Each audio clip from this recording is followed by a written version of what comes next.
CPM-ന്റെ ആക്ഷേപം. മാസപ്പടിയിൽ ED അന്വേഷണം പ്രഖ്യാപിച്ചത് ജനങ്ങളുടെ കണ്ണിൽ പൊടിയിടാനെന്ന് പ്രതിപക്ഷ നേതാവ് VD സതീശൻ. നേരത്തെ ED അന്വേഷണം പ്രഖ്യാപിച്ച കേസുകൾ ഇപ്പോൾ എവിടെ എത്തിയെന്ന് സതീശൻ ചോദിച്ചു. മാസപ്പടി അന്വേഷിക്കാൻ SFIക്ക് 8 മാസത്തെ സാവകാശം എന്തിനെന്നും സതീശൻ ചോദിച്ചു.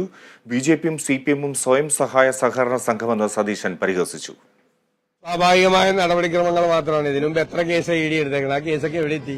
കേരളത്തിൽ കഴിഞ്ഞ നിയമസഭാ തെരഞ്ഞെടുപ്പിന് മുമ്പെടുത്ത ED അന്വേഷണവും നിയമസഭാ തെരഞ്ഞെടുപ്പിന് ശേഷം എടുത്ത ED അന്വേഷണവും എല്ലാം പരിപാടിയിലാണ്. എല്ലാം ഇവർ തമ്മിൽ ധാരണയുണ്ടാക്കി തീർത്തതാണ്. പരസ്പര സഹായ സഹകരണ സംഘം മാത്രമാണിത്.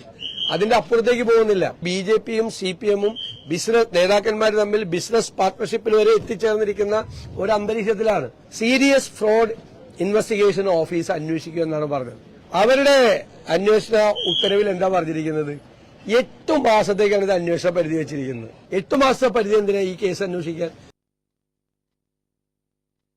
കിഫ്ബി മസാല ബോണ്ട് കേസിൽ മുൻമന്ത്രി തോമസ് ഐസക്കിന് വീണ്ടും ED